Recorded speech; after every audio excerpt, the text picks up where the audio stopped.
All right, I've gone over this, and I'm good. So you'll notice I numbered to 32 this week because I'm having fun with it. Because I'm ranking 32 teams even though there's only 31 in the NHL. Yep. Number 32 this week. They went 0-4 this week.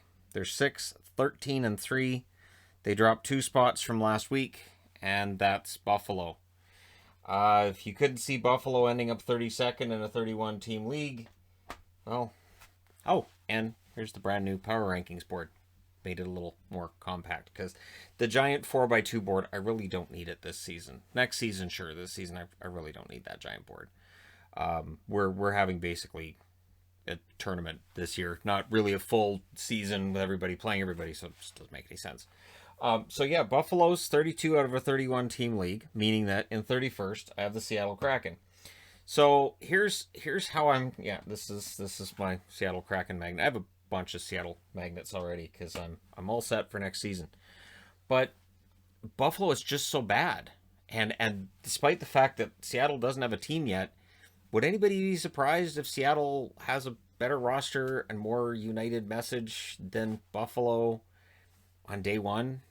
I really don't know if I'd be that surprised. And again, with all of the discussions of how there may be a teardown of what? And I'm not trying to be sarcastic. I'm not sure what you're tearing down because they already got torn down. I don't get it. Number 30. They went 0-3 this week. They dropped 2 spots from last week, and that's Detroit. So Detroit's back down into familiar territory. They're 8th in the Central as well. For people who get upset with where teams are ranked here, just look at the divisions. Just be happy. Look at the division. Detroit's at the bottom of that division. 30th overall. The effort's there. But now they don't have Larkin. They haven't had Bertuzzi in a while, and it just feels like a team that's that thin on top-end talent, when guys are out, they just don't have what they need to overcome it. Number 29. They had a record of 1-2-1 this week, and the effort's there. They're another team that struggles with the whole offensive gifted side of things, and that's Anaheim. But I will say that it feels like things are looking up. Now, they're still 8th in their division. They're still lowest in the division. They're still 29th overall. But it feels like, at least over the games against Colorado, there's some reason for optimism that maybe the rest of the season, their record won't be quite as miserable as it's been. And maybe things are going to turn around. Again, they had a 1-2-1 week, which is not great, but it's definitely better than Detroit and Buffalo. And so they move up a couple of spots. Number 28. These guys went 1-2 this week. It's been a rough week for them in general. They play again tomorrow, and we'll see how things go for Ottawa. So Ottawa drops 1 spot from last week. So that's where things are getting interesting too. With it feels like there's some teams that are clearly in the lower half and some teams that are clearly in the upper half, and you can get some sharp breaks and large movements, but they're rare. And on this board, there are a few sharp breaks, both up and down, but there's not that many. And it just feels like for the teams that are in this bottom 4, it's a long season already. Number 27, a long season starting for these guys. They went 2-2 this week, but they dropped 1 spot from last week, and that's Columbus.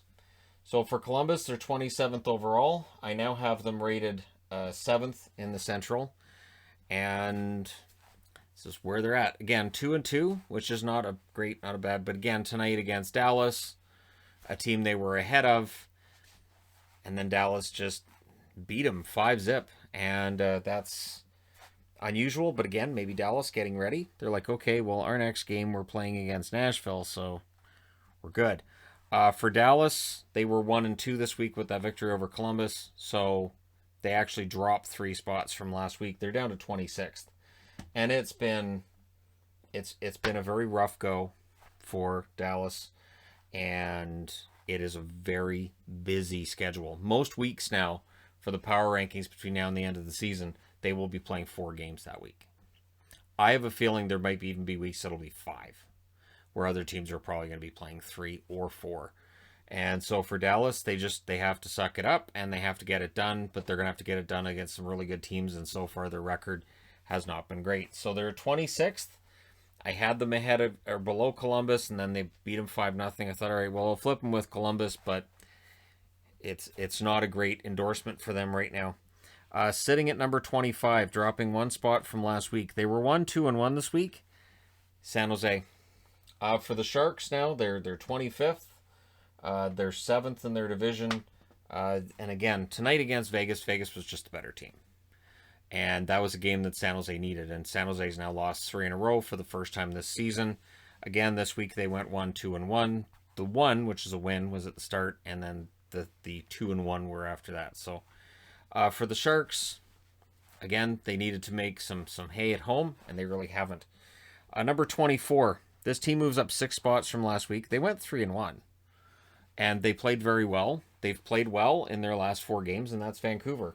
That being said, they're not a playoff team, just based on the fact they've played more games than everybody else, and they're behind everybody else. So not only do they need to win their games, win them in regulation, but they need to get some help from the other teams in front of them. So it's a big ask, and there's probably going to be some 3-point games ahead of them that will likely keep them down. But they had a good week. They move up 6 spots from last week, but I didn't move them up any more than that. So they beat Toronto twice. They also had a victory against Winnipeg, but I'm not just shooting them right through the roof on these rankings. Number 23. These guys actually move up 2 spots from last week because teams dropped in front of them. So because you get a drop by the Dallas Stars, you end up with Nashville actually moving up from last week. Nashville 1-3, but I will say this: in that first game against Florida, they seemed to play relatively well. The comeback was there. Yes, Nashville's going to miss the playoffs.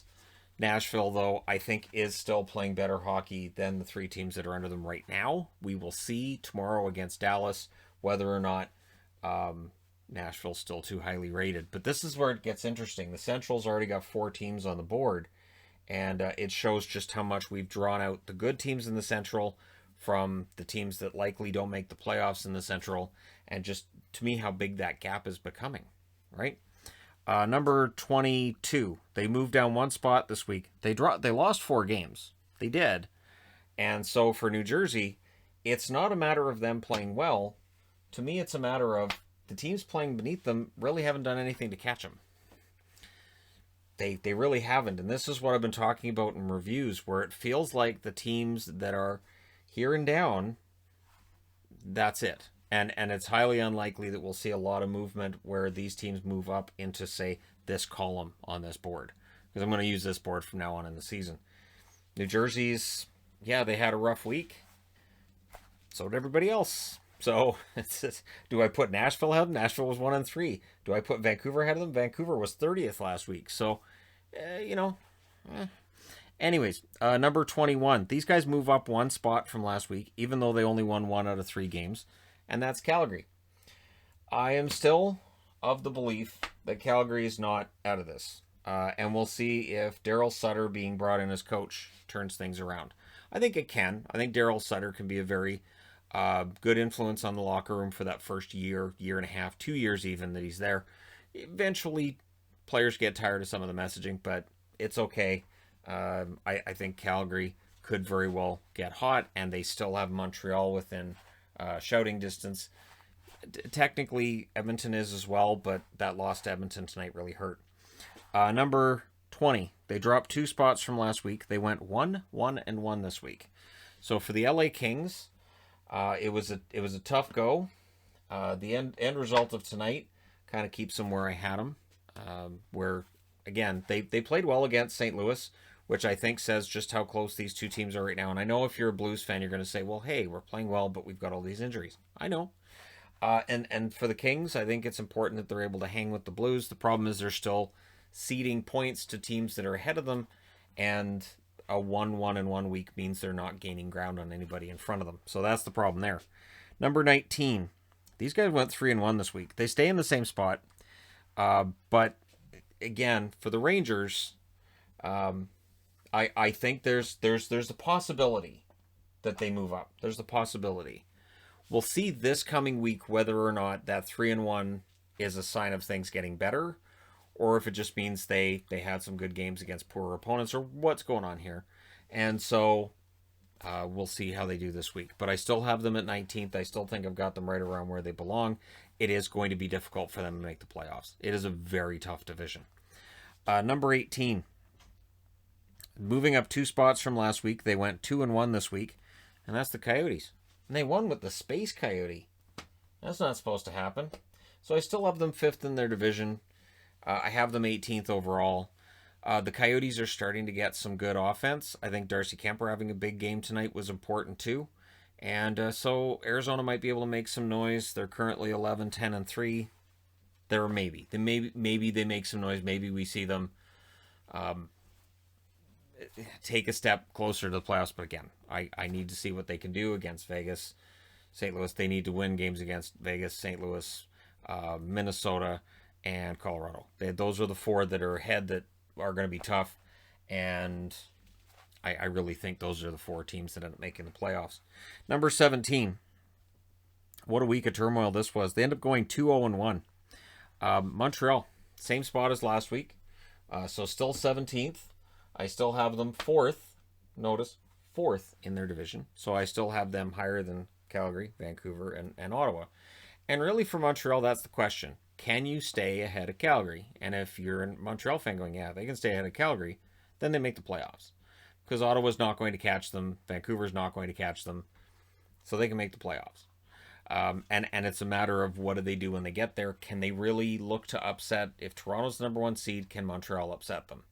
And if Montreal and Toronto play against each other in the first round, will we be able to hear the heads of Rogers celebrating all the way across the country here? Will we be able to hear all the hooting and hollering at the amount of money that those commercials could raise for them?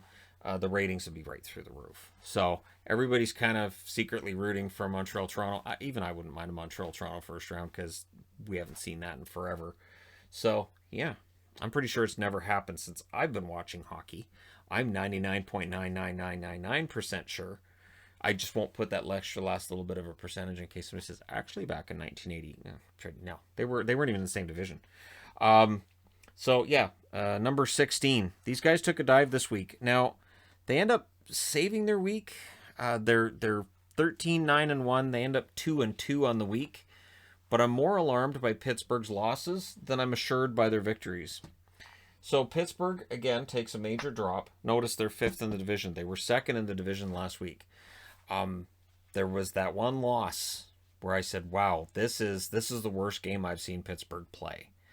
And so I still have some concerns, and because of that, they're 16th on the board. And again, with how tough that division is, we'll see.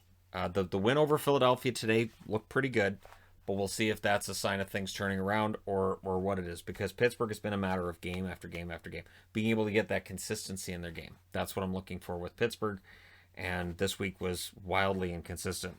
Number 15. These guys move up 1 spot from last week. They were 3-0-1 this week. And for me, St. Louis, yeah, it's impressive that they go 3-0-1 this week. Again, they're dealing with a lot of injuries. I do still think I probably have them in the right spot. They're beating the teams in California they need to, right? But again, we'll see how things go for them. I know they're 14-8-3. I know points-wise they're right there. But when I was looking at the overall standings to get all this written down for you, I'm like, wow, all these teams have really similar records. So there are some teams with gaudy records that might be lower down on the power rankings. That's just how that's going to work, because there are a lot of teams with really good records. So we'll see how St. Louis does this coming week. Again, they move up 1 spot from last week, obviously jumping over Pittsburgh. Number 14. They went 2-0-1 this week. I moved them up 1 spot from last week. 13-7-5 is their overall record, and that's Chicago. So here's one thing about Chicago. This is week 7, right? Chicago has moved up every week. Every week on the power rankings, Chicago has moved up. This is, I'm going to say right now, I don't think that's ever happened. We're 6 weeks into the season. This is week 7. I've done the power rankings. A team has moved up every single week, and Chicago continues to do it. Now, again, They don't move up as much as I'm sure there's some Chicago fans who want to see them in the top 10. And they've played very, very well against Tampa, which has earned them a lot of respect from me. And we'll see. Like tomorrow, they play that third game against Tampa. I'm going to say straight out, be completely transparent here. If they get blown out tomorrow, say 7-0, I'm not going to change that ranking because I think they've already shown that they can actually hang with the Bolts, and that this is a team that has dramatically improved from last season. So if they have a bad game, I'll look at that and go mulligan. I don't have a problem admitting that with the camera on and all that, because that's kind of how the rankings have changed from how I used to do them. Number 13, a team that had a rough week. They salvage it on Saturday, but Edmonton. I think the thing with Edmonton, so they went 1-2 this week. They're now 15-11 overall. They dropped 8 spots from last week. The thing with Edmonton isn't just getting shut out back-to-back by Toronto. It isn't just that they lost 3 in a row to Toronto. It's the lack of fight back that was there in those 3 games. It was how easy it looked for Toronto. And then Toronto goes on and loses back-to-back against Vancouver because the Canadian division's an absolute mess. When you look at which teams got which record against who. I'm going to do a video on that at some time because it's ridiculous.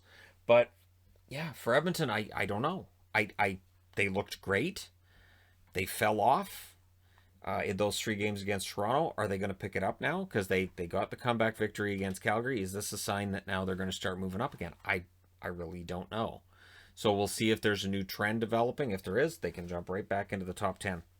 Number 12, staying in the same spot as last week. They went 2-2 this week, and that's Philadelphia. So even record this week. They went 2-2, and I think Philadelphia played well enough to stay where they are. I didn't see anything overly alarming in a loss. I didn't see anything overly fantastic in a win to tell me, all right, now you need to move this team up, or you need to drop them down. So, yeah, Philadelphia stays in the same spot they were last week. Number 11, also staying in the same spot they were last week. They only won 1 out of 4, though. So they were 1-2-1 this week, and that's Minnesota. Now, Vegas, when Vegas beats a team, I don't really look at that and say, well, that's a sign that team needs to drop. I think they had Vegas down in that one game. Vegas then came back, and then in the game after that, Vegas was just a better team. But I think that says a lot for how good Vegas is, more than it says anything bad about Minnesota. Now, Minnesota tonight, that loss against Arizona, concerning, but again, I don't know that I'm necessarily seeing a pattern there. So I leave them in the same spot they were last week. 11 to me is fine. Not a problem. Number 10, these guys move up 3 spots from last week. They went 2-1 this week. The one loss they suffered, tough loss, but to a team that's ahead of them on the power rankings. So the Capitals move back up into the top 10. They move up to 3 in their division, in my eyes. The Capitals had a good week. And again, I know Tom Wilson's out for 7. I don't think that negatively impacts them because when Ovechkin was out, it didn't really either. This is a team that absorbs losses of players very, very well. And when we expect them to perform poorly, they don't. So anybody who's going, well, without Wilson, they lose that brawn in the top 6. That's going to completely destroy them. I don't believe that. So I still have them in the top 10. We'll see how they do this week. It's been kind of a gradual move. Again, they've had a couple of good weeks, and I have them at 10. We'll see how this week goes. Number 9. They end up going 2-2. They had a rough night tonight. They were 2-1 going into tonight. So for Winnipeg, they move up 1 spot from last week. So Winnipeg ends up at 9. I now have them second in that division because, again, Edmonton had that miserable week. So Winnipeg moves up just that 1 spot, and that is because of Edmonton dropping. So for Winnipeg, again, we'll see how this week goes. When they're against Toronto, I think we're going to get a really good picture of how Winnipeg is. Although people would also counter with, "Hey, we saw Toronto lose against Vancouver." Yeah, the tribalism in the Canadian division between fan bases has been even more remarkable than I thought it would be. Where I was like, nobody's going to be civil in this division. It's been even worse than that. So interesting. It's been interesting. This is why we don't need an all-Canadian division. As much fun as people may be having with it, it's just so much drama. So much drama.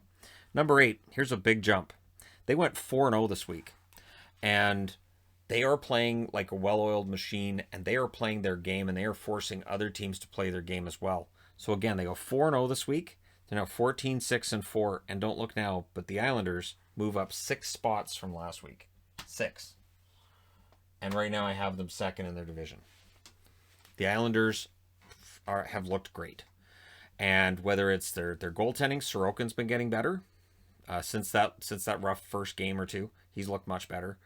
And just the Islanders, great 4-line team. Their 4th line scores goals. Their top 6, they've been lucky too. The Islanders have not had any injuries to their blue line throughout the season.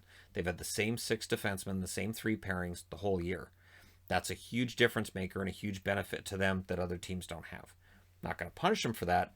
I'm going to say, hey, good fortune and all that. Barry Trott's behind the bench. This team's playing really well. And being 4-0 this week, they were great. Number 7. This team went 2-1-1 this week. They dropped 3 spots from last week because, again, Colorado, concerns. I have some concerns with Colorado about their consistency. I know they're dealing with a lot of injuries. I know there's some major names out, and I understand that. But again, I look at the results. I look at how the team's playing, and I say, all right, so you move them up, you move them down, and I can't say, okay, so Colorado's going to stay in the top 5 or the top 4 because they have injuries, because that doesn't work either. So everybody's going to fast forward to the end, Shannon. You don't need to explain it. There's just fast forward because that's what they do. They just all go. That's why I don't even hang out in the comments. I don't know if anybody's noticed, but this season, I really don't entertain in the comments at all compared to previous years. I just stay out of it. It's like I'm just, all right. So I drop this video and then I just leave it. And you don't turn off comments because if you turn off comments on one video, it goes elsewhere. And why would you do that with a power rankings video? Because people love to argue and talk about OWR in your comment section. Number 6, Boston. Boston doesn't move up. They don't move down. They were 2-0-1 this week. So I have them first in the East. They had a good week. The thing is, so the Tom Wilson hit on Brandon Carlo, I thought the Capitals were going to win that game until that hit. After that hit, Boston had a chip on their shoulder, and I really think that hit was a big part of the reason Boston won that game. So I look at that and I say, you know what, that was a good moment for them. But there's been some iffy moments for Boston here and there along the way, and so I didn't move them up and I didn't move them down this week. Number 5, these guys move up 3 spots from last week. They went 2-0-1, and this division is just ridiculous. So Florida, their record is an insane 15-4-4. But this is where it gets interesting. So you've got obviously 2 more teams in the Central that are in the top 4. There's 3 in the top 5. But there's also these 4 teams in the Central that the highest I have them is 23rd. This is what I'm talking about with the huge split, where 23rd is Nashville and the next team up in their division is Chicago and they're 14th. So there's 9 spots between those 2 teams. It's this crazy drawing out that's happened in the Central, seemingly more than other divisions. And at some point I may do a video on that, where I talk about how the divisions have drawn away, where the top 4 have drawn away from the bottom 4. And I can do a chart with the divisions and see how much they've drawn out from week over week for people who are curious about that. Number 4. These guys are 16-6-1. They went 3-0 this week. Carolina. Carolina moves up 3 spots as well. So for Carolina and Florida, they jump over Boston. They are a big part of the reason why you see the Oilers take this massive drop. There was a big change, and Carolina and Florida, they occupy top 5 spots now. They're playing really, really well. And again, there will be that comment about, well, wait, aren't they playing lesser teams? Yeah, they're also playing really well against each other. The great unknown this year will be which teams are genuine contenders and which ones aren't. And we may not know until we reach that Final 4. We may have no idea who the legit, genuine contenders are in the NHL until the Final 4. And I'm fine with that. And it's something I've tried to argue with power rankings and how, I had thought about not doing the 1 through 31 at all this year, until I realized how boring and repetitive it would be if I just did divisions. Number 3, these guys went 2-2 this week. They dropped 1 spot from last week, and that's Toronto. For me, the Toronto Maple Leafs, the back-to-back losses against Vancouver, I don't think that they're showing that Toronto's a fraud. There will be some who will say it. Absolutely, that would be false. Demko stole that one game, and of course, they were, I think it was third game in 4 nights for Toronto. The first game Vancouver won. Now, as a Canuck fan, I would answer with the Canucks have had an absolutely brutal schedule at the start of the season, and there wasn't a whole lot of, hey, we should be nice to Vancouver because they're playing their 4th and 6th nights and all that. That doesn't happen. But for Toronto, I don't want to overreact to the losses. So the victories over Edmonton, the losses against Vancouver, to me, they cancel each other out. To me, it's okay, they look great in 2. They lost 2.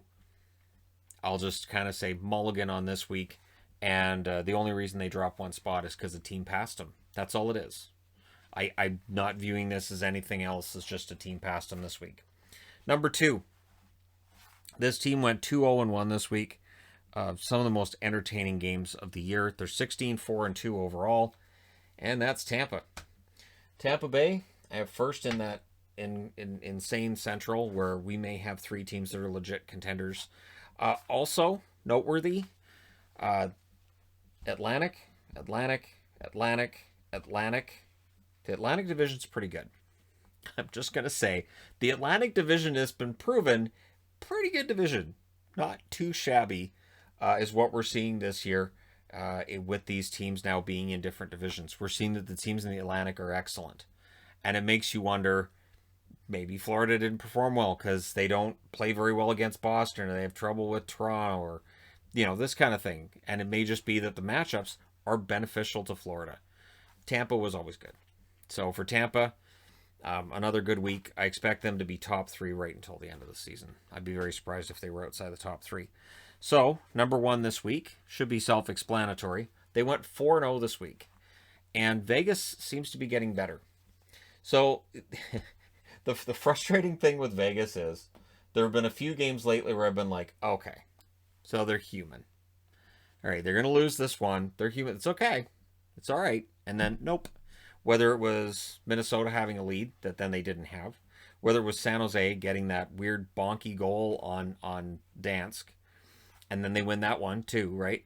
Whatever it is where I go, okay, this is where something's going to happen to make Vegas look human. It doesn't happen. Vegas just doesn't end up looking human. And so I guess the best way to put it is sort of like when you see a friend of yours doing something, you're like, that's dangerous. You're going to hurt yourself. And you don't want him to hurt himself. But you'll see him sort of wobbling. And you'll go, he's going to hurt himself here. I hope it's not bad. But he's going to learn his lesson. And then they never learn their lesson. Vegas is that friend that never learns their lesson. Doesn't matter if they're down. Doesn't matter if they're not playing well for, say, 25, 30, 45 minutes of a game. They'll probably win it. And right now, their win-loss record, they're at 16-4-1. I think their points percentage is the highest in the National Hockey League. And they look great. And they look great in that when they don't look very good, they still come through. And they're relying on both of their top 2 lines. Their defense looks really solid. And again, Oscar Dansk was in net last night. They bailed him out. He didn't have a great game. They bailed him out. And that's a sign of a great team. So there you go. Vegas is number 1 in the power rankings this week. And yeah, that's where we're at. So, as always, let me know your thoughts in the comment section below. I'm done for another week. I'm very grateful to be done for another week. And yeah, it feels like we have contenders here. The maybe contenders here. The teams that are likely cusp for playoff spots. Maybe Arizona and Montreal. Maybe the Rangers. Maybe LA. Maybe Calgary. And then you get into the not going to make it. Whether right from New Jersey right through to Buffalo. Right now, I would say those teams, I would be willing to say, yeah, they're not going to make the playoff. I don't think, anyways. But let me know your thoughts. Hit like and subscribe if you're browsing your way through. You just happened upon this video. And hey, we're done another week. I will talk to you guys again soon.